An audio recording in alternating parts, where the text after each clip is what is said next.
సమయంలో మన ధ్యానం కొరకై ఆదికాండం 28వ అధ్యాయం తీసుకుందాం. గత వారం మనం ఎక్కడ ఆపామో అక్కడికి మనం వద్దాం. వారు అసంపూర్ణంగా మనం ముగించేశాము. ఆదికాండం 28వ అధ్యాయం యాకోబు జీవితంలోనే మనము కొంత పరిగ ఏరుకొంచున్నామని ఆల్రెడీ చెప్పాను.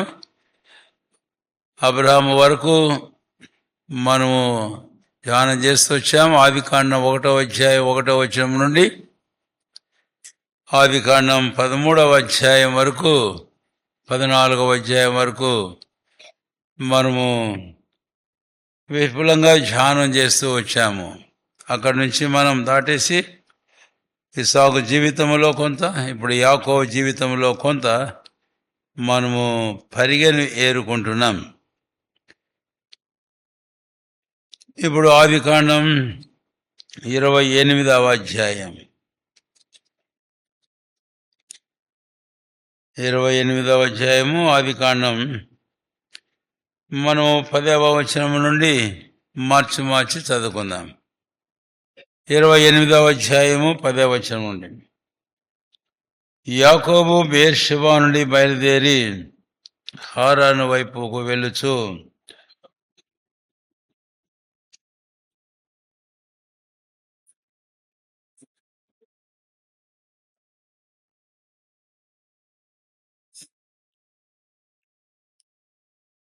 అప్పుడు అతడు ఒక కల కనెను.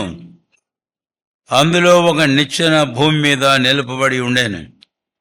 దాని కొన ఆకాశమునంటెను. దాని మీద దేవుని దూతలు ఎక్కుచూ దిగుచూ నుండిరి.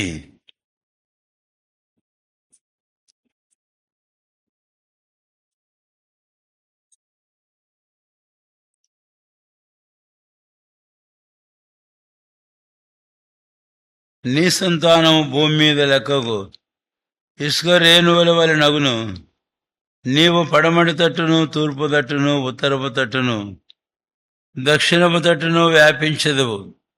భూమి యొక్క వంశములన్నీ నీ మూలముగాను నీ సంతానము మూలముగాను ఆశీర్వదింపబడును.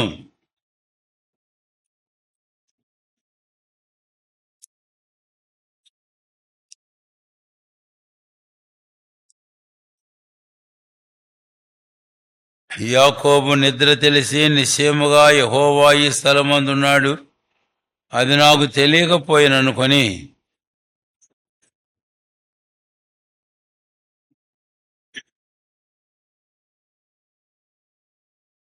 తెల్లవారినప్పుడు యాకోబు లేచి తాను తలగడగా చేసుకున్న రాయి తీసి దానిని స్తంభముగా నిలిపి దాని కొన మీద నూనె పోసెను.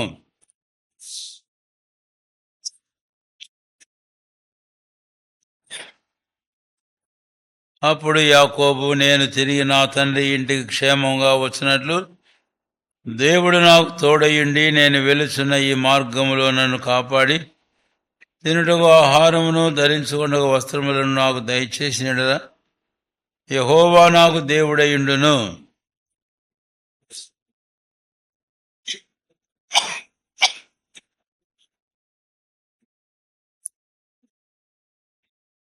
ప్రార్థన చేసుకుందాం. ప్రియమైన మా తండ్రి, మీ సన్నిధిని మేమున్నాం నాయనా. మా మధ్యలో మీరు ఉంచిన బలను బట్టి స్తోత్రములు నాయనా. మిమ్మల్ని ఆరాధించి సేవించినట్లుగా మా కొరకై మీరు చేసిన ఆశ్చర్యకార్యాలు తలంచుకున్నాం. మిమ్మల్ని ఘనపరిచి ఆరాధించాం. మా ఆరాధన అంగీకరించాం. యోగ్యముగా మీ బల్లో చేయవేటుకున్న మమ్మల్ని మీరే సిద్ధపరచం. మా గమనాన్ని ఇచ్చిన మీ వాక్యమును మాకు ఆశీర్వదించము తండ్రి. మీరే మీ ఆత్మ ద్వారా మాలో ప్రతి ఒక్కరితో అక్కరి కొలది మాట్లాడము. మేమందరము కూడా యోగ్యముగా బల్లో చేయవేటుకు సిద్ధపరచం. సండే స్కూల్ పరిచర్యను ఆశీర్వదించం. యేసు నామమున వేడుకొనుచున్నాము తండ్రి, ఆమేన్.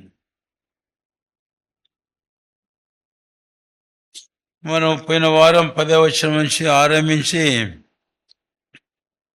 దాదాపుగా 12 వరకు వచ్చాము. అయితే అక్కడ తలస్తూ ఉంటుండగా ఆ రోజు పరిమితమైన మన సమయాన్ని బట్టి మనం ఆగి ఈ రోజుకు మనం మరలా అక్కడికి వచ్చాం. ఇప్పుడు మనం అక్కడ ఆరంభిద్దాం. యాకోబు జీవితంలో ఒక అద్భుతమైన సంఘటన, one more incident, a wonderful incident in Jacob's life అనేది మనము పోయిన వారం చెప్పుకున్నాము, కొన్ని తలంపు చూస్తూ వచ్చాము. ఇప్పుడు ఆ ప్రాముఖ్యమైనటువంటి మరొక సంఘటనకు, సందర్భానికి మనం వద్దాం. 12వ వచనం, అప్పుడతడు ఒక కల కనెను. కళ అనే మాట ఇక్కడ మనం చూసాం. అయితే కళ అనే విషయాన్ని మనం సరిగా అర్థం చేసుకోవడం చాలా ప్రాముఖ్యం. పోయిన వారం మనం చెప్పుకున్నాం, it just not only A dream, but it is a revolution.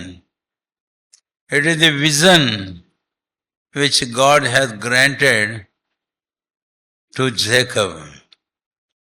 కాబట్టి ఇది యాకోబునకు దేవుడు ఇచ్చిన ఒక దర్శనము, ప్రత్యక్షత, ఒక బయలుపరుపు అనేది. కళ అనేటప్పటికి ఈరోజు చాలామంది ఆ రకాలైన కళల్లో కలిసిపోతూ ఉన్నారు, కళల్లో కొట్టుకుపోతూ ఉన్నారు. ఇది చాలా విచారకరమైన విషయం. కొన్ని సంస్థల వారు, కొంతమంది బోధకులు కళను గుర్చి విస్తారంగా, విపరీతంగా ప్రకటిస్తారు. ఏదో కళగా కలుగుతుంది, ఆ కళలో కలత చెంది కలవరపడి అనేకులైన వారు విశ్వాసంలో కూడా భ్రష్టులు కావడం దురదృష్టకరమైన విషయం.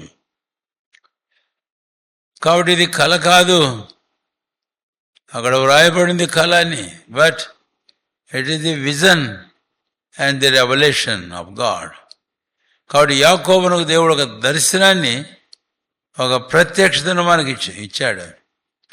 మనం సామెతలో ఒక వాక్యం జ్ఞాపం చేసుకున్నాం, 29వ అధ్యాయం 18వ వచనం. ఎక్కడ దేవోక్తి లేని ఆ జనులు కట్టులేక తిరుగుదురు. కాబట్టి ధర్మశాస్త్రమును అనుసరించువాడు ధన్యుడు అని. కాబట్టి దేవోక్తి, ధర్మశాస్త్రం అనేది ఇక్కడ మనం చూస్తాం. కాబట్టి దర్శనం ఏంటి అంటే దేవోక్తి అని. 1వ సమూయేలు గ్రంథాన్ని మనం వెళ్ళినప్పుడు, ఆ దినములలో యెహోవా వాక్కు ప్రత్యక్షం కావడం అరుదైందంట, అరుదైపోయింది అనే విషయం 1వ సమూయేలులోనే మనం చూసాం. 28వ అధ్యాయానికి వెళితే అప్పుడు సౌలు చాలా బాధపడుతున్నాడు. యెహోవా ప్రవక్తల ద్వారా కానీ, దర్శనం ద్వారా కానీ, ఆయన వాక్యం ద్వారా కానీ నాతో ఏమీ మాట్లాడడం లేదు. 1వ సమూయేలు 28వ అధ్యాయం 6వ వచనం నుంచి, యెహోవా యుద్ధ విచారణ చేయగా యెహోవా స్వప్నం ద్వారానైనను, ఊరీము ద్వారానైనను, ప్రవక్తల ద్వారానైనను ఏమీ సెలవీయకుండాను. కాబట్టి ఇక్కడ ఊరీము అనే పదం వాడాడు. ఈ ఊరీము, తుమ్మీములు ఎక్కడున్నాయి? ప్రధాన యాజకుని యొక్క రొమ్మున ఏఫోదులో మనం చూస్తాం. ఏఫోదులో ఊరీము, తుమ్మీము అనే 2 రాళ్ళు ఉన్నాయి. ఊరీము, తుమ్మీము అంటే అర్థం ఏమిటి? ఊరీము అంటే అర్థము ఇల్యూమినేషన్, అంటే వెలిగింపు అని అర్థం. ఆ రోజు ఆదికాండం 1వ అధ్యాయంలో వెలుగు కలునుగా కాని పలుక వెలుగు కలిగే. కాబట్టి ఊరీము అంటే ఇల్యూమినేషన్, వెలిగించడం. తుమ్మీము అంటే ఇంటెగ్రిటీ ఆర్ ది ట్రూత్, యథార్థత, సత్యము. కాబట్టి ఊరీము, తుమ్మీము. దావీదు తన జీవితంలో ఊరీము, తుమ్మీములో ఏదో విచారణ చేసేవాడు. అందుకనే ప్రార్థన చేస్తూ 43వ కీర్తనలో నీ వెలుగును నీ సత్యమును బయలుదేరి చేయము, అవి నాకు త్రోవ చెబుదు. సౌలు చాలా దౌర్భాగ్యమైన స్థితికి వచ్చాడు. ఊరిం ద్వారా తుమ్మీం ద్వారా ప్రవక్తల ద్వారా దేవుడు ఏమీ మాట్లాడడంలే, బయలుపరచడంలే. కాబట్టి ఇలాంటి పరిస్థితిలో తాను ఎక్కడికి పోయినాడో తెలుసా? కర్ణ పిశాచి గల స్త్రీ దగ్గర వెళ్ళాడు. క్రింద వచనంలో మనం చూస్తాం. కాబట్టి this is a tragedy and very terrible thing in a life of anointed person, anointed king over Israel. Israel మీద అభిషేకించబడిన ఒక రాజు యొక్క భయంకరమైన దౌర్భాగ్యమైన స్థితి ఇది. ఈరోజు రక్షణ పొందిన మన జీవితాలలో 1వ యోహాను 2వ అధ్యాయము 21-22 వచనాలలో మీరును పరిశుద్ధుని వలన అభిషేకమును పొందిన వారని భక్తుడు యోహాను రాస్తాడు. అవును, నిజమే. అయితే ఇలాంటి వారమైన మన జీవితంలో మనకి ఏమవసరము?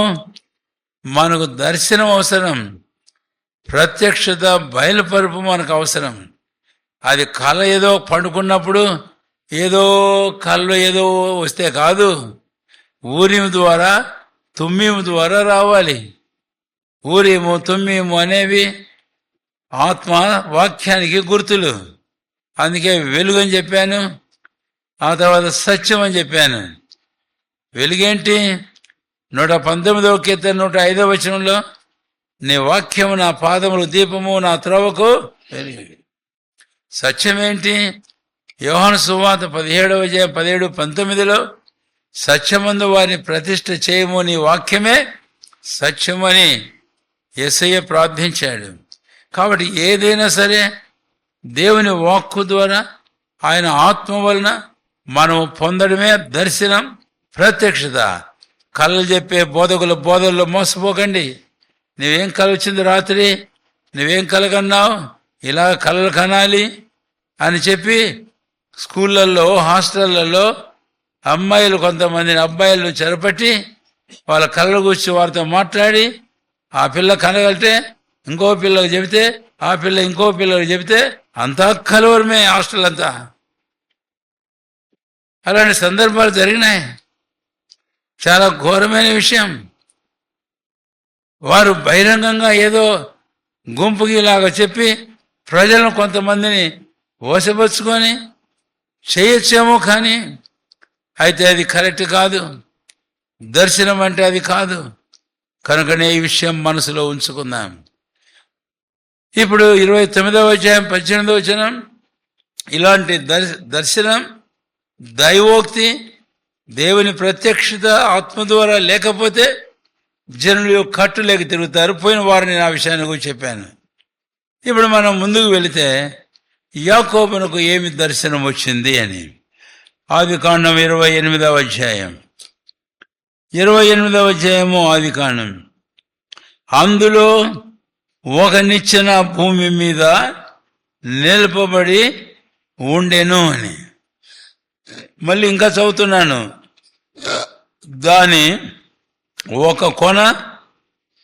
దాని కొన ఆకాశం అంటేను దేవదూతలు ఎక్కుచూ దిగుచూ నుండురి. ఇక్కడ 3 మాటలు మీరు గుర్తించవచ్చు. దాని భూమి మీద నిలపబడి ఉండెను. దాని కొన ఎక్కడుంది? అక్కడ నుంచి చెప్తాం. ఆ నిచ్చెన యొక్క కొన ఆకాశాన్ని అంటింది. ఆ నిచ్చెన మరొక కొన భూమి మీద నిలపబడింది. తర్వాత భూమి మీద నుంచి ఆకాశానికి దూతలు ఎక్కుచూ, దేవదూతలు ఎక్కుచూ దిగుచూ ఉన్నారు. కాబట్టి 3 ప్రాముఖ్యమైన సంగతులు గుర్తుంచుకోండి. కాబట్టి ఈ నిచ్చెన అనుకొచ్చిన దర్శనం యాకోబునకు కలిగింది కదా. ఇప్పుడు అందరూ వచ్చి 3 మాటలు మనం చెప్పుకున్నాం. మీకు 3 మాటలు జ్ఞాపం చేశాను. అయితే యేసయ్య ఇందును గురించి యోహాను సువార్త 1వ అధ్యాయంలో నతనయేలుతో ఒక మాట అన్నాడు. యోహాను సువార్త 1వ అధ్యాయం 1వ అధ్యాయము యోహాను సువార్త నేను చదువుతున్నాను 51. మరియు ఆయన మీరు ఆకాశం తెరవబడి దేవుని దూతలు మనుష్య కుమారునికి పైగా ఎక్కుటైను దిగుటైను చూతురని మీతో నిశ్చయముగా చెప్పుచున్నాను నేను. కాబట్టి ఇక్కడ నిచ్చెన దేనికి పోల్చినట్టున్నాడు? మనుష్య కుమారునికి పైగా. గమనించారా ఆ మాట? 51వ వచనం. దేవుని దూతలు మనుష్య కుమారునికి పైగా ఎక్కుటైను దేవుని. కాబట్టి అక్కడ నిచ్చెన మీద దూతలు ఎక్కడం దిగటం. ఇక్కడ యేసుప్రభు వారు మాట్లాడుతూ మనుష్య కుమారునికి పైగానే ఎక్కుతారు అనంటే ఆ నిచ్చెన ఏమిటి అనే విషయాన్ని మనం వచ్చినప్పుడు ఇక్కడ ప్రభు మాటలో ఏమిటో కాదు ఆ నిచ్చెన. యాకోబు నీవు చూస్తున్నా ఈ నిచ్చెన నేనే అని ప్రభు అయిన యేసుక్రీస్తు వారు చెప్పడం. ఈ రోజు మనకు తేటతెల్లమవుతుంది. It is made clear very well to us today. కనుక ఆ నిచ్చెన మన ప్రభు అయిన యేసుక్రీస్తు వారిని చూపిస్తూ ఉంది అని. అందుకు నేను ఒక మాట వాడతా. ఇప్పుడు యాకోబు కన్న కల్లో భూమి మీద ఒక్కన ఆకాశాన్ని ఒక్కన అంటే భూమికి ఆకాశానికి ఇది ఏమైంది? ఇది మధ్యవర్తి అయింది అని. It has become the bridge between earth and heaven. అంటే భూమికి పరలోకానికి ఒక వంతెనలాగా. కాబట్టి దాన్ని ఏమందాం? మధ్యవర్తి అని అందాం. మన ప్రభు అయిన యేసుక్రీస్తు వారదే. 1 తిమోతి 1వ అధ్యాయము 5వ వచనం. దేవునికి మనుషులకు మధ్యవర్తి ఒకడే, ఆయనే క్రీస్తు యేసును నరుడు. కాబట్టి నిచ్చెన ప్రభు అయిన యేసుక్రీస్తు అను నరుని మనకు జ్ఞాపకం చేస్తుంది. మళ్ళీ ఇక్కడ క్రిస్మస్ అర్థమవుతూ ఉంది. ఏమిటది? 1వ తిమోతి 3వ అధ్యాయం 16వ వచనం. దేవుడు సశరీరుడుగా ప్రత్యక్షుడు అయ్యను. చాలండి. కాబట్టి దేవుడు సశరీరుడుగా ప్రత్యక్షుడు అయ్యను. అవును, ఆయనే మనుషులకును దేవునికిని భూమికిని పరమునకును మధ్యవర్తి మన ప్రభువైన యేసుక్రీస్తు వారు. ఒక ఆయన ఈ మాట అంటాడు. యోబు గ్రంథంలో మనం గమనించినప్పుడు ఇది చాలా ఆశ్చర్యమైన విషయం. యోబు గ్రంథం దయచేసి 33వ అధ్యాయం 22వ వచనం ఒక మాట నేను చదువుదాం. ఒక్కనే మాట 22వ వచనం 23లో చదువుతున్నాను.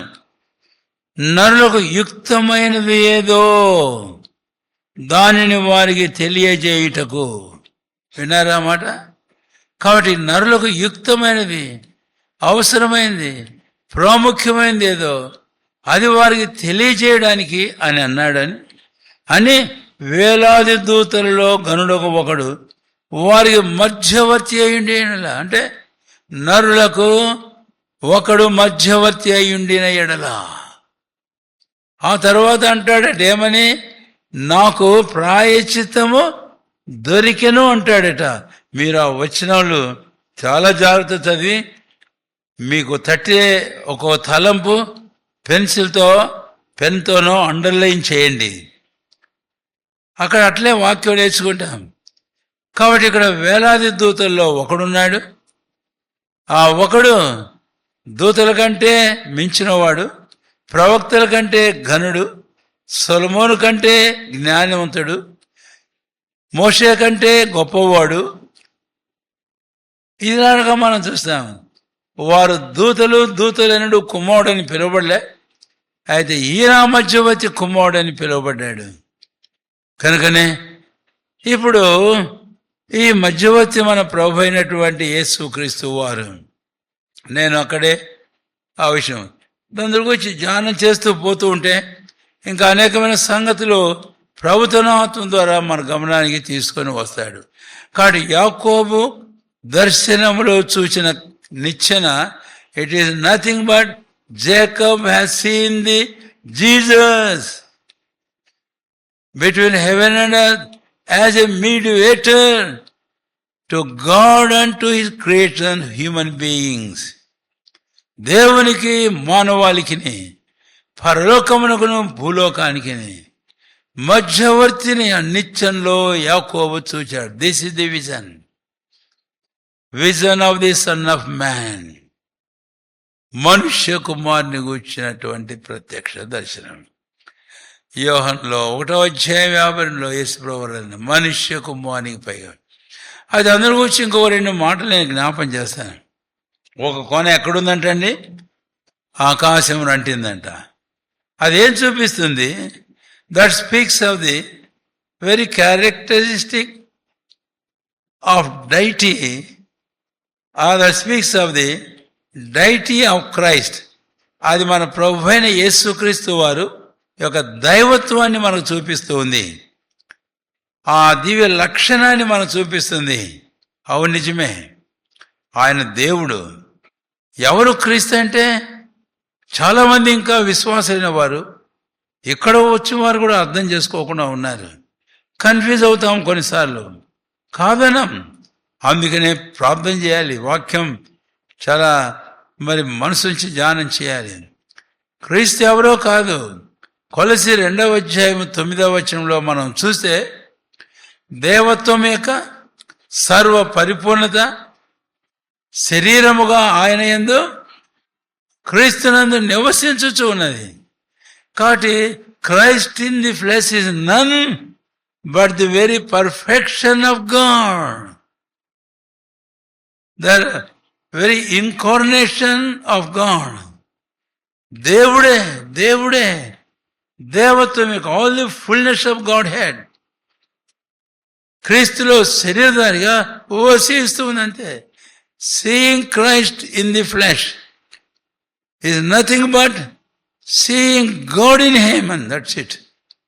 దేవుణ్ణే తన ఎందుకు చూస్తున్నాం కనుక ఆకాశానికి ఒక్కన అంటం అనేది అది యేసుక్రీస్తు ప్రభు యొక్క దైవత్వాన్ని గురించి మాట్లాడుతుంది.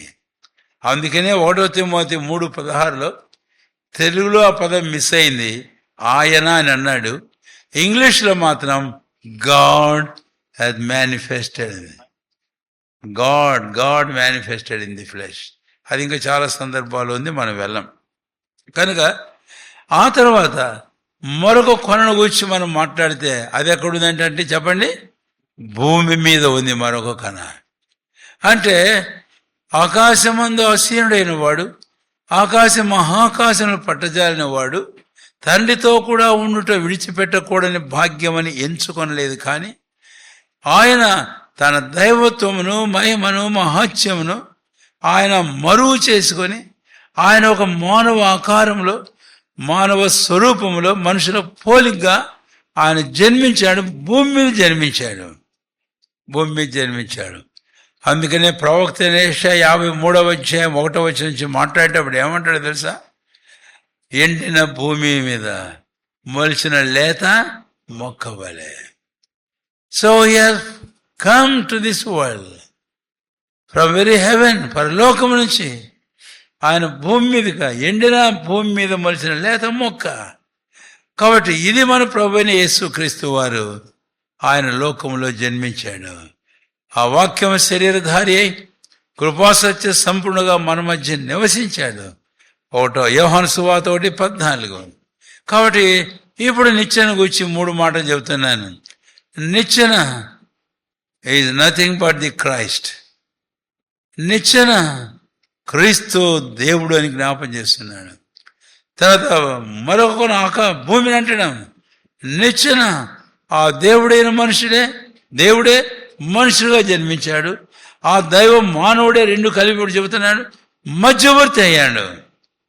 కాబట్టి Christ is God and he has become man, and this God man Christ Jesus the son of man has become the mediator, మధ్యవర్తి అయ్యాడు. కాబట్టి ఇది నిచ్చెన. ఈ దర్శనం మనకు కావాలి. రాత్రి వేళ దర్శనాలు కాదు. బైబిల్ తిప్పితే అక్కడ వెంట కనపడిందంటే ప్రభు అక్కడ దగ్గరకు వచ్చిందని చెప్పేశాను. కాలిఫోర్నియాలో 1929 సంవత్సరం 28-29 అనుకుంటాను, సరే గుర్తులేదు. జెహోవా విట్నెస్ అనేవాళ్ళు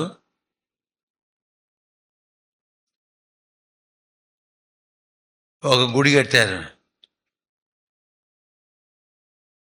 అది ఏమిటి అని అంటే, ఆయన రాబోతున్నాడు అని ఒకటి కట్టారు. అయితే ఆయన రాలే 48వ సంవత్సరం వరకు రాలే, అంటే 1948. చూసి ఆఖరికి ఏం చేశారంటే 1948వ సంవత్సరంలో ఆ బిల్డింగ్, ఆ ఆవరణం అంతా మొత్తం అమ్మకానికి పెట్టేసి అమ్మేసేశారు. ఇలాంటి వాళ్ళు ఉన్నారు. ఇదిగో ప్రభు వస్తున్నాడు, అదిగో ప్రభు వస్తున్నాడు, ఇదిగో నువ్వు కలగన్నావా, నీకు దర్శనం వచ్చిందా? ఏం దర్శనం కలిగింది?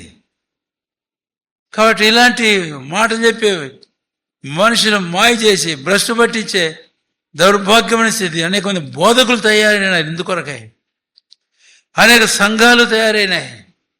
దైవజనులు భక్సింగ్ గారు ఒక మాట చెప్తుండేవాడు, ఆ దినాలలోనే ఈయన అమెరికా, నేను చూసా, ఈయన అమెరికా చర్చ్ మీద రాసి ఉంటుంది, డెవిల్స్ చర్చ్, డెవిల్స్ చర్చ్. ఇది దయ్యం యొక్క సంఘం. కాడికి వెళ్ళిపోయినారు చూసారా? ఇంకొకడు అన్నాడు, వాడు లేళ్ళే చచ్చిపోయినాడు. వాడు ప్రవచనాల్లో ఉండే సంగతులను గూర్చి మాట్లాడేటప్పుడు మేము ఒకరి కోసం ఎదురు చూస్తున్నాం. వాడు దేవుడైనా సరే లేక దయ్యమైనా సరే, వీ విల్ యాక్సెప్ట్ హిమ్, మేము అతన్ని అంగీకరిస్తామన్నాడు. కానీ వారి కాలంలో అది కూడా జరగలే. అది ప్రవచనం ఇంకా నెరవేరవలసి ఉందని. కాబట్టి ఈరోజు సంఘాలు, బోధకులు ఎక్కడికి వచ్చారు అని అంటే, వారి స్వార్థ ప్రయోజనాలకో మరి దేనికో నాకు తెలియదు, లేక సాతాను చేత శోధించబడిన వారే వాని చేతిలో ఆయుధాలుగా అనేక మందిని క్రీస్తుకు ఎడంగా చేసేదానికి, క్రీస్తును కూర్చున్న స్వరూప దర్శనం, దేవుని తత్వం యొక్క మూర్తిమంతం. అంతేకాదు 2 కొరింథీ 4వ అధ్యాయంలో దేవుని స్వరూపైన క్రీస్తు మహిమను కనపరిచే సువార్త ప్రకాశం వారి కన్నులకు ప్రకాశింపకుండా ఇలాంటి వాటికి జనాలను మళ్లించినాం. ప్రకటించే సువార్త. అసలు ఆ క్రీస్తు ఎక్కడ కనపడతాడు? క్రీస్తు దేవుని స్వరూపి, సాక్షాత్తు దేవుడే. అయితే ఆ దేవుని స్వరూపైన క్రీస్తు ఎక్కడ కనపడతాడు అంటే, ఆయన సువార్త ప్రకాశంలో కనపడతాడు. ఆ సువార్త ఏమిటి? మనం పాపులమైందిగా క్రీస్తు చనిపోయాడు, సమాధి చేయబడ్డాడు, సజీవుడై తిరిగి లేచాడు. నీవు పాపివి, పశ్చాత్తాపడు, విశ్వాసం ఉంచు యేసు ప్రభువులో, అప్పుడు నీవు రక్షించబడదు. ఇది చెప్పరు. నువ్వు రా గుడికి, క్రమంగా రా, వారం రా, నీ కానుకలు తీసినా నీకోసం ప్రార్థన చేస్తాం, ఆశీర్వాదాలు నీకు వస్తాయి. నువ్వు ఇలాగ చేస్తే ఆశీర్వదించబడతావు, నువ్వు అలాగ చేస్తే ఆశీర్వదించబడతావు, నువ్వు ఇలాగ ఇస్తే ఆశీర్వదించబడతావు, నువ్వు ఇంత తీస్తే ఆశీర్వదించబడతావు అని చెప్పి మానవులను మోసం చేసే దుర్మార్గులు అని వాడుతున్నాను. ప్రభు క్షమించను గాక. ఎందుకు మాట్లాడుతున్నాను? ఇంత వాక్య విరుద్ధంగా సువార్తను భంగం చేసే వారు కాబట్టి ఆ మాట వాడాను. అరే, సువార్త ఎందుకు ప్రకటించావు? నువ్వు ఆశీర్వాదాల గురించి మాట్లాడతావా? లేకపోతే నీ ఇచ్చే ఈవుల గురించి మాట్లాడతావా? లేకపోతే ప్రజలు తెచ్చే కానుకల గురించి మాట్లాడతావా? సువార్త ఏది? రక్షణ సువార్త ఎక్కడ? క్లియర్గా ప్రకటించు సువార్త. నీ శ్రోతలకు చెప్పు, నీవు పాపంలో జన్మించావు, నువ్వు పాపంలో జీవిస్తున్నావు, నీ కొరకై క్రీస్తు మరణించాడు, సమాచారుడు తిరిగి లేచాడు, పశ్చాత్తాపడు, ఏడ్చి కన్నీళ్లు గార్చు, ఒప్పుకో, క్షమాపణ కోరుకో, రక్షణ పొందు. ఇది సువార్త. ఎక్కడైనా సువార్త బైబిల్ అంతట్లో ఇదే. ఇది కాకుండా బ్లెస్సింగ్ గాస్పెల్ అంట, ప్రాస్పారిటీ గాస్పెల్ అంట, ఆశీర్వాద పండగలంట, కోతకాల పండగలంట, ఫలించే ఫలభద్రమైన పండగలంట. ఏమిటి పనికిమాల వేషాలు? అందుకే జ్ఞాపం చేస్తున్నాను, చివరి దినాల్లో ఉన్నాం.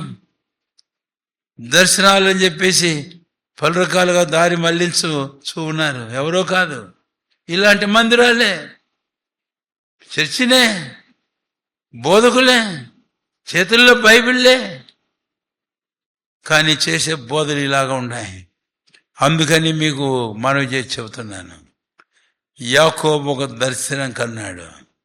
ఆ దర్శనం ఏమిటో ఆ 3 మాటలని మీకు జ్ఞాపం చేశాను. ఆ దర్శనం మన ప్రభువైన క్రీస్తుని గురించే. యేసయ్య క్రొత్త నిబంధనలో మత్తయి సువార్త 16వ అధ్యాయంలో మనం చూస్తే 16వ వచనం నుంచి కూడా అక్కడ ఆయన ఒక మాట అన్నాడు.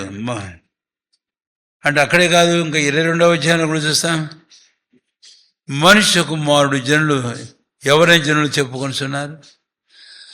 తర్వాత శిష్యులు అడిగాడు, మనిషి కుమారుడు వచ్చి మీరేం తలస్తున్నారు? ఎవరు నోరెత్తలే. ఆఖరికి కొంతమంది అన్నారు, నువ్వు ప్రవక్తవు, నువ్వు ఏలియావు, నువ్వు ఇర్మియావు, నువ్వు మృతుల్లోంచి లేచిన వాడు ఒకడని జనులు చెప్పుకుంటున్నారే. అంటే మీరేం చెప్పుకుంటున్నారు చెప్పండి అన్నాడు. అప్పుడు వాళ్ళు ఏం చెప్పలే, ఒక్కడు చెప్పాడు అందులో, సీమోను పేతురు. ఏమని? సజీవుడు అయిన దేవుని కుమారుడు క్రీస్తు అని చెప్పాడు. అప్పుడు యేసయ్య ఏమన్నాడు? ఇది రక్తమాంసాలు నీకు బయలుపరచలేదు, కానీ పరలోకముందు నా తండ్రి నీకు ఇది బయలుపరుపు, ఇది ప్రత్యక్షత, ఇది దర్శనం, ఇది దర్శనం. Peter was a man of vision like Jacob. Vision, revolution of the son of God. ఈరోజు అది మన జీవితాల్లో మనకు అవసరం. యేసయ్య ఒక మాట అన్నాడు, నేను ఆ తలం అక్కడే ముగించేస్తాను, మళ్ళీ ఇంకొక వారానికి పోలేం. అది ఎక్కడనంటే యోహాను సువార్త 6వ అధ్యాయం 40 వచనం. యోహాను సువార్త 6:40 చదవండి దయచేసి. ఎవరు నాకు? అదే, కుమారుని చూచి ఆయన విశ్వాసం ఉంచు ప్రతివాడు నిత్య జీవం పొందుటే పరలోకముందున నా తండ్రే చదువు. నా తండ్రి చిత్తం కుమారుని చూడండి, నా తండ్రి చిత్తం కుమారుని విశ్వాసం ఉంచండి, నా తండ్రి చిత్తం వల్ల నిత్య జీవం పొందడం. 3 most important things we see there. God, what is Father's will? Jesus ఆనే చెప్పాడు. ఏంటి తండ్రి చిత్తం? కుమారుని చూడండి. కాదనం శిశువు మనకు పుట్టాడు, కుమారుడు అనుగ్రహించబడ్డాడు. ఆ కుమారుని మనం చూడాలి. ఎవరిగా చూడాలి? కుమారునిగా ఆయన చూడాలి, అంటే పాప పరిహారకునిగా. 1 యోహాను 3:8 దేవుని కుమారుడు అపవాది క్రియలను లయపరచుగా ప్రత్యక్షమయ్యాడు. God see him as the Son of God, who hath come to destroy the very acts of devil, that is disobedience, that is sin, that is death.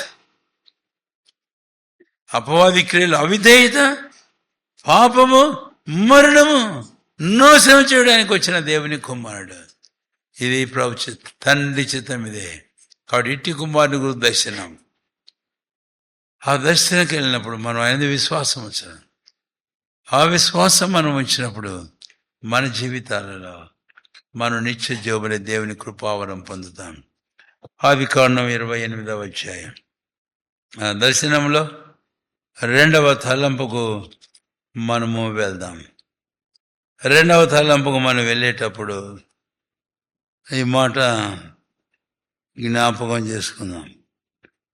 మొదటి తలంపు, దేవుడు మన రక్షణ కొరకై చేసిన ఏర్పాటు గురించి చూశాను. ఇప్పుడు 12వ వచనం, 12వ దాని మీద దేవుని దూతలు ఎక్కుచూ దిగుచూ నుండిరి. దాని మీద దేవుని దూతలు ఎక్కుచూ ఏం చేస్తున్నారంటండి? దిగుచూ నుండిరి అనే ఈ మాట. ఈరోజు ఇవి కూడా మనం విపులంగా ఏమి ధ్యానం చేయడం లేదు, కొంచెం కొంచెం చెప్పుకుంటూ పోతున్నాం. Jacob has seen the angels of God. రెండవది, ఆ దర్శనంలో యాకోబు ఎవరిని చూశాడట? దేవుని దూతలను చూశాడు. దేవుని దూతలు ఎవరు?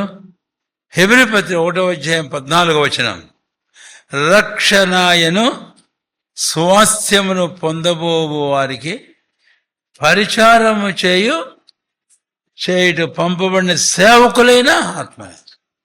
Angels are sent by God to minister and to those who have received this inheritance of salvation. రక్షణ అనే స్వాస్థ్యాన్ని ఎవరైతే పొందారో వారికి పరిచారం చేయడానికి పంపబడిన సేవకులు. Angels are the servants. దూతలు సేవకులు అని. ఎవరికి సేవకులు అంటే నువ్వు అర్థం చేసుకుంటే ఆశ్చర్యపడతావు. ఎవరు సేవకులు?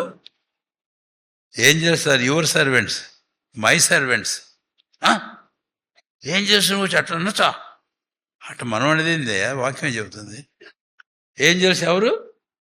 రక్షణైన స్వాస్థ్యం పొందబో సర్వెంట్స్. ఇళ్లలో సర్వెంట్స్ ఉండొచ్చు, పెద్ద పెద్దోళ్ళు చాలామంది సర్వెంట్స్ ఉంటారు. But believers in Christ Jesus have the angels as their servants.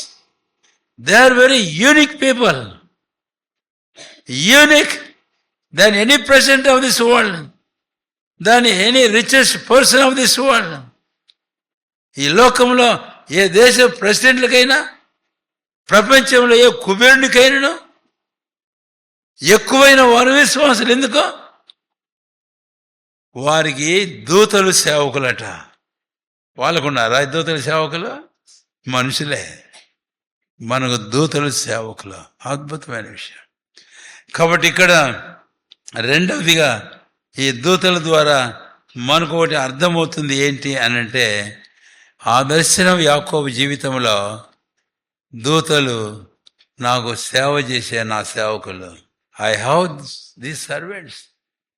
ఇక్కడ కాదు, ఇంకో సందర్భాన్ని వెళ్ళి ఇంకా మనం తేటగా చెప్పుకుందాం. అది ఆదికాండంలోనే. ఆదికాండం 32వ అధ్యాయం 1-2 నేను చదువుతున్నాను. యాకోబు తన త్రోవను వెళ్ళుచుండగా దేవదూతలు అతన్ని ఎదుర్కొనేది. యాకోబు వారిని చూచి ఇది దేవుని సేన అని చెప్పి ఆ చోటికి మహనయీమును. ఇప్పుడు యాకోబు ప్రయాణాన్ని గురించి మనం చూస్తాను. పోతూ పోతూ ఉంటే ఇదే ప్రయాణంలోనే యాకోబునికి ఎవరు ఎదుర్చారంటే చెప్పండి? దేవదూతలు అతన్ని ఎదుర్కొన్నారు. కాబట్టి అది చూచి యాకోబు ఏమన్నారు అని అంటే, ఏమన్నాడట? ఇది దేవుని సేన అన్నాడు. ఆయన అంటూనే ఇంకో మాట అన్నాడు. ఏమని? ఆ చోటి తర్వాత ఏమని పేరు వచ్చింది? మహనయీము అని వచ్చింది. మహనయీం అంటే అర్థం ఏంటి? 2 సేనలు అని అర్థం. ఈ సందర్భం నేను ఒక మాట జ్ఞాపం చేస్తాను. ఇది ఎలాంటి టైము యాకోబు జీవితంలో అంటే, దేవుడు చెప్పినట్టు పోతున్నాడు. ఎక్కడికి పోతున్నాడు? బేతేలుకు పోతున్నాడు. ఆడిపోతున్నాడు. తండ్రి దేవుడు చెప్పాడు, నువ్వు లేచి వెళ్ళు, మొదట బలిపీఠం కట్టేస్తాడానికి. వెళ్ళిపోతుంటే ఒక వార్త వచ్చింది తనకు. ఏ వార్త వచ్చింది? ఇంతసేపా అన్నయ్యైన ఏశావు 400 మనుషులతోటి ఏం చేస్తున్నాడట? ఎదురొస్తున్నాడు. ఒకరిద్దరు కాదు, 400 మంది. 400 మంది మనుషులతో ఎదురొస్తున్నాడంటే వాడు ఊరికే వస్తున్నట్టు లేడు. నాయన నా చావుకు వస్తున్నట్టున్నాడు అనుకుని భయం మొదలైతే, ఇక మనకు తెలుసు ఆ సందర్భం. నేను ఎక్కువగా వ్యాఖ్యానించబడడం లేదు. కాబట్టి ఇలాంటి భయం, ఇలాంటి ఆందోళన, ఇలాంటి ప్రతికూలత. తర్వాత యాకోబు ఏం చేశాడో మనకు తెలుసు. ఏం చేశాడు యాకోబు? ఆయనకు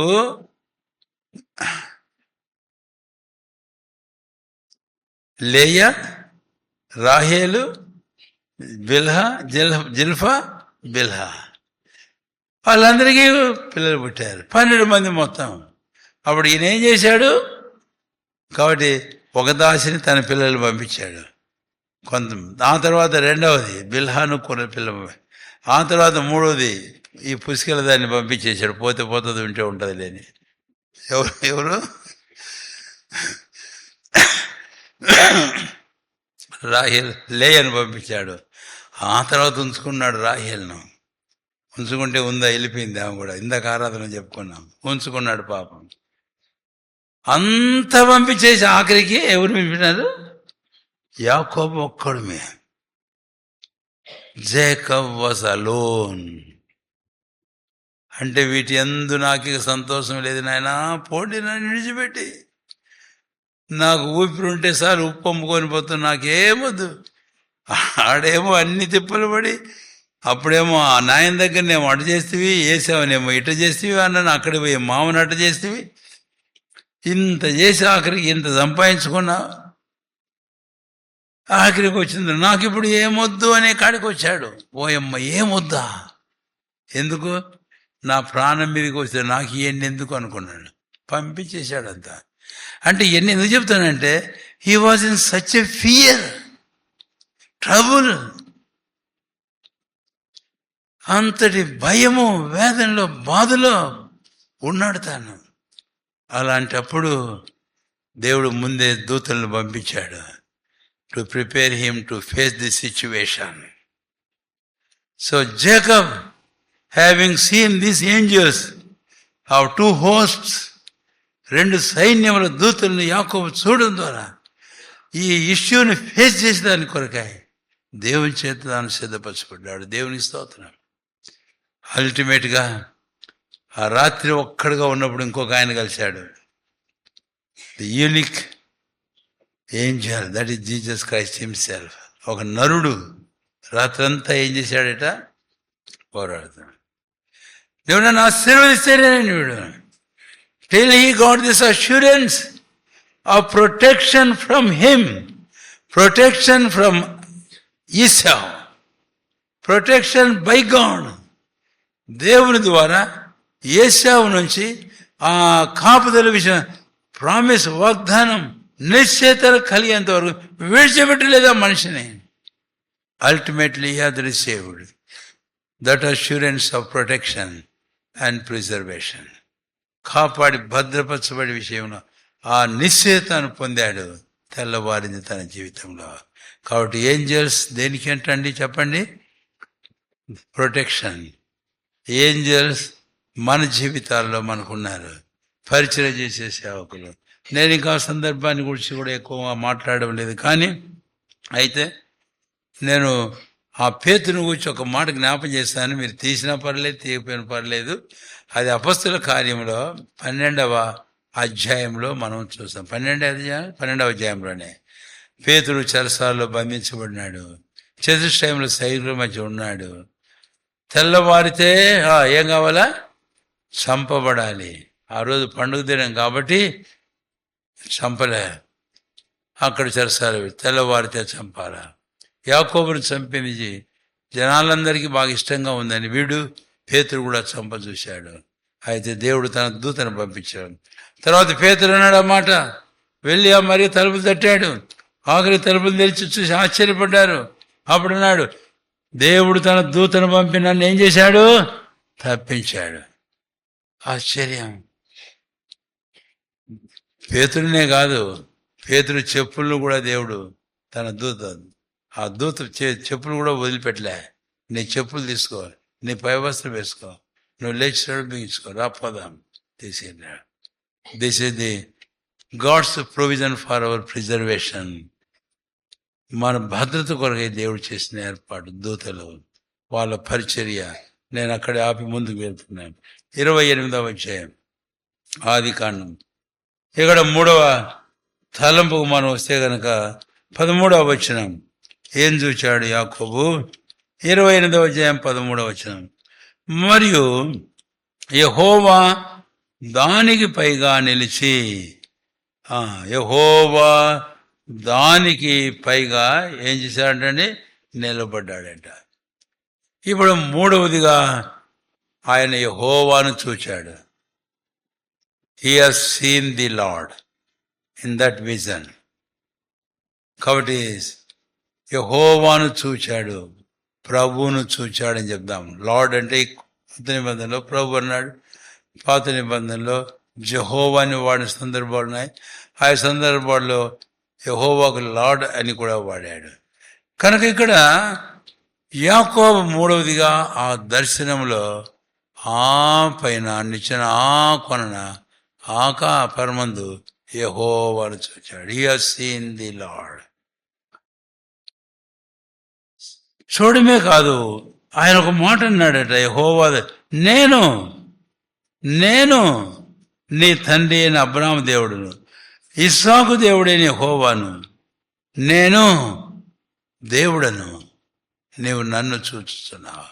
హి has seen God, the Lord God. అబ్రాహాము దేవుడు, ఇస్సాకు దేవుడు, తర్వాత యాకోబు దేవుడని కూడా తాను సంబోధించబడడం మనము చూస్తాం.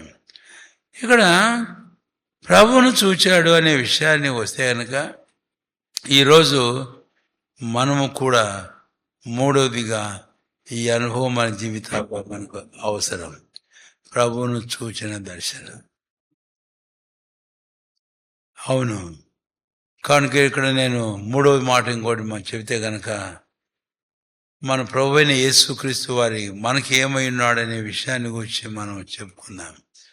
హెబ్రీ పత్రికలో 4వ అధ్యాయంలో 14వ వచనంలో పౌలు ఒక మాట అంటాడు. చదువుతారు ఎవరన్నా? లేక ఓకే.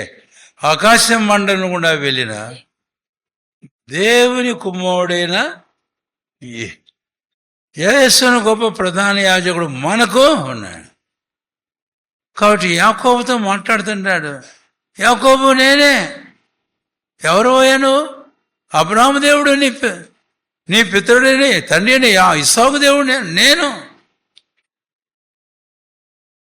ఈరోజు నేను అనే ఈ మాట మన ప్రభు అయిన యేసుక్రీస్తు తనకు వాడుకున్నాడు. గుర్తుందా? నేనే మార్గమును, నేనే సత్యమును, నేనే జీవమును. ఆ తర్వాత ప్రార్థన ఒకటో నేను అయం పదే వాడాడు. కాబట్టి మన ప్రభు అయిన యేసుక్రీస్తు వారి యొక్క దైవత్వాన్ని చూపిస్తుంది. ఆయన ఉన్నాడు. ఆయన లోకానికి ఎత్తించి, ఇందాక మనం చెప్పుకున్నాం, ఆయన మనుషులుగా జన్మించి మరణించటం వలన మనకును దేవుని మధ్యవర్తి అయి మనల్ని దేవుని యొద్దకు తీసుకువచ్చే సాధనమయ్యాడు. అయితే ఆయన సమాధి చేయబడి సజీవుడై తిరిగి ఏం చేశాడు? జీవించుచూ ఉన్నాడు. అదే ప్రార్థన 1:18 ఇందాక చెప్పుకున్నాం. కాబట్టి ఆయన ఏమంటున్నాడు? నేను ఉన్నాను. I'm alpha and omega. నేను ఆది అంతం నేనే. ఆయన ప్రభువైన యేసుక్రీస్తు వారు చెబుతున్నాడు. కాబట్టి పౌలు అపోస్తలుడు అంటాడు, ఆయన తిరిగి లేచిన సంగతి ఆయన మాట్లాడిన తర్వాత ఆకాశ మండలం గుండా వెళ్ళిన దేవుని కుమారుడైన యేసు అని గొప్ప ప్రధాన యాజకుడు మనకు ఉన్నాడు. Not only Jacob is having the God of his father Abraham and his father Isaac, but we have this God Jesus Christ, the father of our father Abraham, Isaac and Jacob's father. God is our God today. మనం కలిగి ఉన్నాం. సరే, రెండవ మాటకు మనం వస్తే ఇక్కడ ఆయన ఎవరుగా ఉన్నాడు అనే విషయాన్ని గురించి మనము చదివాము. ఏమని చదివాము? గొప్ప ప్రధాన యాజకుడు. రెండవది మరొక మాట 7వ అధ్యాయం 25వ వచనంలో మనం గమనిస్తే ఇక్కడ మరొక మాట మనం చూస్తాం. చదవండి దయచేసి. దేవుని యొద్దకు వచ్చు వారందరి పక్షమున విజ్ఞాపన చేయటం ఆయన నిరంతరము జీవించుచూ ఉన్నాడు. కనుక తొదమట్టుకు ఆ తర్వాత వెళ్దాం. లేదు, మూడవది. రెండవదిగా వీ హ్యావ్ జేకబ్ హియర్ నీ తండ్రి దేవుడును, అబ్రాహాము దేవుడు, ఇస్సాకు దేవుడు. ఇదిగో నేను, చూడను, నేనున్నా. అమ్మ లేదు, నాయన లేడు, ఊరు లేదు, ఇల్లు లేదు, అరణ్యంలో ఉన్నా. కానీ నువ్వు ఒంటరిగా లేవు. Jacob, you are not alone. I am the God of your fathers. I'm with you.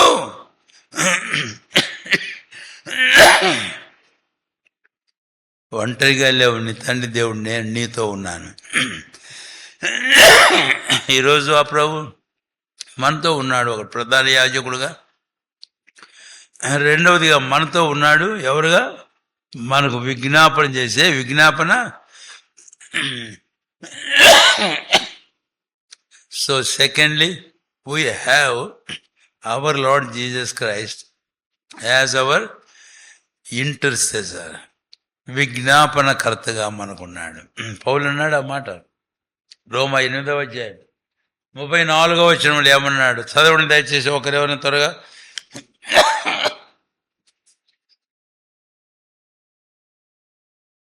ఇంకా ఊకొట్టలేక కాదా చదవమని చెప్పింది. మంచినీళ్ళు తాగుతా మళ్ళీ.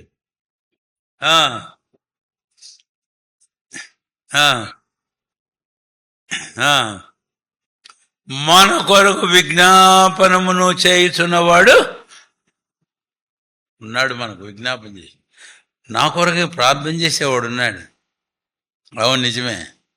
లోకంలో మన కొరకు ప్రార్థించేవారు ఉంటారు, కొంతకాలం వెళ్ళిపోతారు. అమ్మ ప్రార్థన చేసేది, నాయన ప్రార్థన చేసేవాడు, మన ఆత్మీయులైన ప్రియులు మన కోసం ప్రార్థించేవారు రెగ్యులర్గా. అయితే వారిని పిలుచుకుంటాడు దేవుడు. But we have a intercessor who will never pass away, he will ever abides. ఎప్పుడు నిలిచి ఉంటాడు ఆయన. అలాంటి విజ్ఞాపనకర్త మనకు అవసరమేనా? అందుకని 1వ యోహాను 2వ అధ్యాయంలో యోహాను ఒక మాట అంటాడు. ఏమని?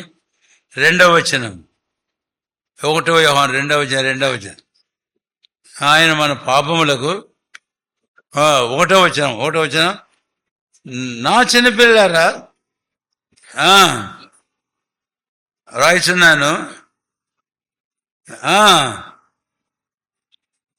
ఉత్తరవాది మనకు తండ్రి ఎత్తు ఉన్నాడు. ఒకటేమో పాపం చేయకుండా ఉండడానికి ఆయన మనకు విజ్ఞాపన చేసి, రెండవదేమో పొరపాటు ఎక్కడైనా చేసినా ఆయన మనకు విజ్ఞాపనకర్త ప్రాయశ్చిత్తమైనాడు. అందుకని లూకా 22లో పేతురుతో ఏమన్నాడు? నీ నమ్మిక తప్పిపోకున్నట్టు నీ కొరకు నేను వేడు.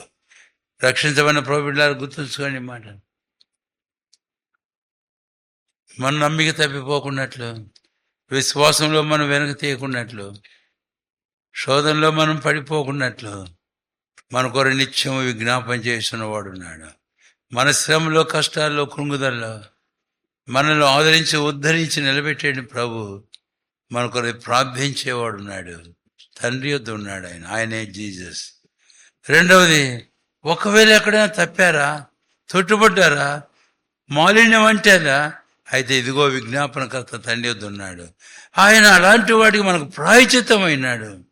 కాబట్టి మన పాపను మనం ఒప్పుకుంటే ఆయన క్షమిస్తాడు, దుర్నీతిని మనం పవిత్రం చేస్తాడు. ఆ పైనే 1వ అధ్యాయం 9వ వచనంలో ఆ మాటను మనం చూస్తాం. ఇలాంటి వాడు మనకున్నాడు. మూడవదిగా మనకున్నాడు ప్రభువైన యేసుక్రీస్తు వారు. 7వ అధ్యాయం 25వ వచనం, సెకండ్ పార్ట్, 2వ భాగం. ఆయన తుద మట్టుకు మనల్ని రక్షించుటకు శక్తిమంతుడైనాడు. భయపడాల్సిన అవసరం లేదు. We have this great high priest.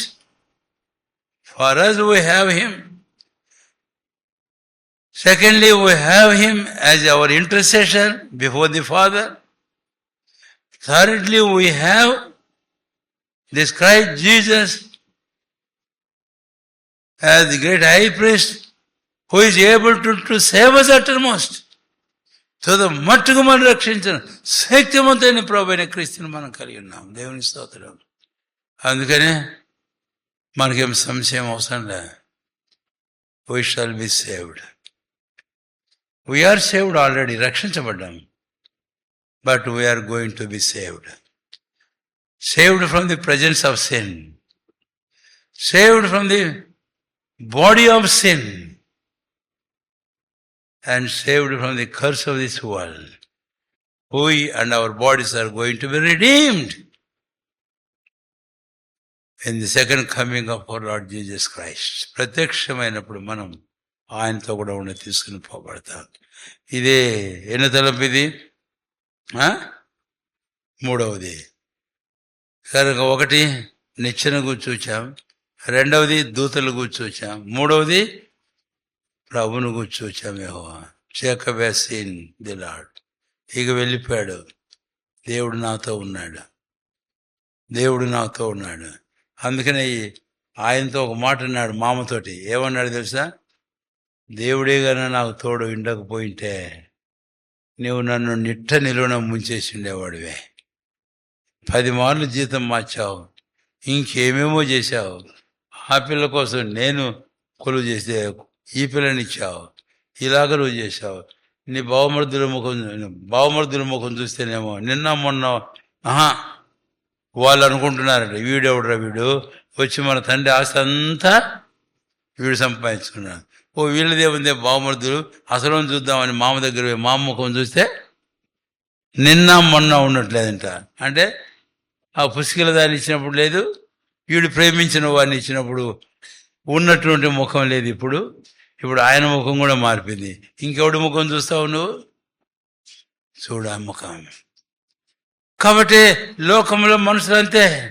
But looking అంటూ జీసస్, ఆ యేసయ్యను మన జీవితంలో మనం చూస్తూ ఆయన ఎప్పుడు మార్పు చెందాడు. కాబట్టి కీర్తన ఒక మాట జ్ఞాపం చేస్తున్నాను, వారు ఆయన తట్టు చూడగా వారికి వెలుగు కలిగెను, వారి ముఖములు ఎండడును. We have our Lord whom we can see daily. ప్రతిదినం మనం చూడడానికి మనకంటూ జీవించుతున్న ప్రభు యేసుక్రీస్తు వారు ఉన్నారు. ఆయన్ను చూద్దాం. ప్రభువా, నిన్ను చూసే కన్నులు నాకు దయచేయి. నా ప్రతి అక్కర్లో కూడా నిన్ను. దావీదు ఒక మాట అన్నాడు, నేను మేల్కొన్నప్పుడు ఆయన స్వరూప దర్శనం చూచి నా ప్రతి ఆశను తీర్చుకుంటాను. సరే, నేను ఇంక ముందుకెళ్ళి ముగించు. 4వ తలంపుకు మనం వెళ్తే కనుక రండి దయచేసి 28వ అధ్యాయము ఆదికాండం 15వ వచనం. 28:15. ఇదిగో నేను నీకు తోడయ్యుండి అని. నేను అక్కడ ఆపేస్తాను. ఇక ఇదిగో నేను నీకు తోడయ్యండి. ఆయన అన్నాడు ప్రభు యాకోబు, డోంట్ ఫీల్ ఎనీథింగ్. ఎవరు లేరని నువ్వు బాధపడకు, అందరూ నన్ను విడిచిపోయినారే అని బాధపడకు. యాకోబు బాధపడకు. నా ఊరు కూడా లేదు, విడిచిపెట్టానే, పెట్టవలసి వచ్చిందే అని నువ్వు బాధపడకు. నువ్వు ఎరగని ఏ దేశానికి పోతున్నావని నువ్వు బాధపడకు. నా అన్న నా విషయమై ఇలాగ వ్యవహరించాడే బాధపడకు. ఈ తలంపులన్నీ నీ హృదయాన్ని కలవర పెడుతూ మేఘములు నిన్ను కమ్ముకున్నట్లుగా చేస్తున్నాయి. నాకు తెలుసు యాకోబు, నాకు తెలుసు. నువ్వు చేయవలసిన ప్రయాణం ఇంకా చాలా ఉంది. తాను ఉండబోవలసిన సంవత్సరాలు ఇన్ని కూడా తనకు తెలుసు దేవునికి. కాబట్టి నేను ఒక మాట చెబుతున్నా, నీవెక్కడికైతే వెళ్తున్నావో అక్కడ నేను నీతో కూడా వస్తా. నీతో కూడా నేను వస్తా. నా సన్నిధి నీకు తోడుగా వస్తుంది. యాకోబుతో ఆ మాట దేవుడు చెప్పాడు. ఇలా నాయనతోటి, ఈయనతోటి చెప్పాడు, ఈయనతోటి చెప్పాడు. ఎప్పుడు చెప్పాడు తెలుసు? ఇంకా ముందుకు పోతే ఐగుప్తు పోవాల్సిన పరిస్థితి వచ్చినప్పుడు కరువు సంభవించింది కదా, ఐగుప్తు పోవాల్సి వచ్చింది. పోయినా ఎట్లా కొడుకులు పంపించేశాడు. 1 సారి 2 సార్లు 3 సార్లు అయిపోయింది. ఆ తర్వాత యోసేపు బ్రతికి ఉన్నాడు, ఆయన సంగతి తెలిసింది. అప్పుడు యాకోబు, పోవాలన్నా నేను ఐగుప్తును పోవాలన్నా, ఎట్లా పరిస్థితి ఏంటి అని అంటుంటే అప్పుడు దేవుడు అన్నాడు, ఏమన్నా తెలుసా? యాకోబు నువ్వు లేచి ఐగుప్తును వెళ్ళు, నేను నీతో కూడా వస్తా. కాబట్టి the divine presence with us, దైవ సన్నిధి మనతో. మనం ఒంటరిగా ఉన్నప్పుడు, ఏకాంతంగా పయనిస్తున్నప్పుడు, ఒక్కరిగా బరువు బాధ్యతలు భరించాల్సి వచ్చినప్పుడు, ఒంటరిగా మిగిలిపోయినప్పుడు ప్రభు అంటున్నాడు, నేనున్నా నీతో అన్నాడు. కాబట్టి దేవుని స్తోత్రం. ఈరోజు మన ప్రభు చెప్పాడు. ఆ రోజు శిష్యులతో అన్నాడు, యుగ సమాప్తి వరకు సదాకాలం నేను మీతో కూడా ఉందును అన్నాడు. ఉన్నాడు అన్నది. ఈరోజు ఉన్నాడు మన ప్రభు అయిన యేసుక్రీస్తు వారు మనతో అది మనం అర్థం చేసుకోవాలి. దయచేసి ఇక్కడ నేను 1-2 వాక్యాలు మీకు జ్ఞాపం చేస్తాను. యాకోబు జీవితంలో ఈ ప్రభు చెప్పిన వాగ్దానాన్ని గురించి నేను మీతో మాట్లాడాలని 2 మాటలే. 89వ కీర్తనల గ్రంథం రండి దయచేసి. కీర్తనల గ్రంథం 89వ అధ్యాయం 15వ వచనం చదువుతారా ఎవరినో ఒకరు? శృంగధ్వనుల నెరుగు ప్రజలు ధన్యులు. కాబట్టి శృంగ ధ్వనుల నెరుగు జనులు ధన్యులు. శృంగధ్వనులు అంటే ఏంటివి అంటే ది వాయిస్ ఆఫ్ ట్రంపెట్స్, బూరల ధ్వనులు. మీకు తెలుసా బూరల గురించి పాత నిబంధనలో? సంఖ్యాకాండం 10వ అధ్యాయం తర్వాత, ఇప్పుడు కాదులేండి, అప్పుడు 2 బూరలు చేసుకోమన్నాడు మోషేతో దేవుడు. ఆ తర్వాత చెప్పాడు ఎప్పుడెప్పుడు ఊదాలని. కాబట్టి జనాలను సమాజంగా పిలవాలంటే బూర ఊదాలి, సైన్యాలుగా తరలించాలంటే బూర ఊదాలి, పండుగలు ఏర్పాటు చేసినప్పుడు బూరలు ఊదాలి. కాబట్టి ఇలాగా బూరలు వారికి దేవుడు ఏర్పాటు చేశాడు. బూరలు ఏంటివి అంటే ప్రభు అయిన దేవుడు వారితో మాట్లాడుతుండడం. కాబట్టి ఆ సంగతి, నా సన్నిధి నీకు తోడుగా వచ్చును అని చెప్పిన ప్రభు తాను చక్కగా వారిని ఆయన నడిపించేవానిగా మనము చూస్తాం. ఎప్పుడు నేను అక్కడ ఇంకా 2 నిమిషాల్లో ముగించేస్తాను. ఆయన వారితో కూడా ఉన్నాడు, వారిని నడిపిస్తూ ఉన్నాడు. చాలా అద్భుతమైన విషయం. అందుకే నేను ఆ భాగం అంతా వ్యాఖ్యానించడం లేదు. 89వ కీర్తన తర్వాత చదవండి. ఇశ్రాయేలు ఆశీర్వదించని చెప్పిన సంఖ్యాకాండం 6వ అధ్యాయం 18వ వచనం నుంచి తర్వాత మీరు చదవండి, ఇప్పుడు కాదు. అయితే ఒక సందర్భం మీకు జ్ఞాపం చేస్తాను, సరిపోతుంది అనుకుంటాను. ఆయన ఏమైనో మాకెవరికి తెలియదు. ఎవరన్నారు? ఎక్కడన్నారు? కొండలు ఎక్కండి మీరు, బాగానే, మీరేం కొండలు దిగరు. అరణ్యంలో పోండి, అరణ్యానికి. యెరూషలేము నుంచి అమ్మాయికి వెళ్ళేటప్పుడు ఆ 2 దుఃఖముఖాలతో ఒకరితో ఒకరు ముచ్చటించుకుంటూ పోతూ ఉంటుండగా ఇంకొక ఆయన వెళ్ళాడు, 3వ వాడు. ఏం మాట్లాడుకుంటున్నారు మీరు అంటే అవి అని చెప్పిన తర్వాత ఆయన ఇలాంటి వాడు అనుకున్నాం. ఆయన చనిపోయినాడు, సమాధి కూడా లేడు. ఏమైనా మోతలేదు. ఇలాంటి పరిస్థితిలో వారు వెళుతూ ఉన్నప్పుడు జీసస్ హిమ్సెల్ఫ్ డ్రూ, యేసు తానే దగ్గరకు వచ్చాడు. His presence has changed whole thing. ఆయన సన్నిధి వారితో ఉండడం అనేది అంతా పూర్తిగా మార్చిపోయింది. చీకటిని వెలుగుగా మార్చింది. అర్థం కాని సంగతులు ప్రత్యక్షతనిచ్చింది. మూయబడిన కన్నులు తెరిచేసింది. ప్రభువును గుర్తుపెట్టారు. They were led to Jerusalem. యెరూషలేం కూడా నడిపించబడ్డారు. యేసయ్య మనతో ఉన్నాడు, ధైర్యంగా ఉండు. ఆ సంగతి నువ్వు గుర్తుపట్టు. వారేమో ఏం చేయలేకపోయినారంట ఆయన్ను? చెప్పండి, ఏం చేయలేకపోయినారు? గుర్తుపట్టలేకపోయినారు. అయితే రొట్టె పట్టుకొని విరిచిన తర్వాత అప్పుడు వారు గుర్తుపట్టారు.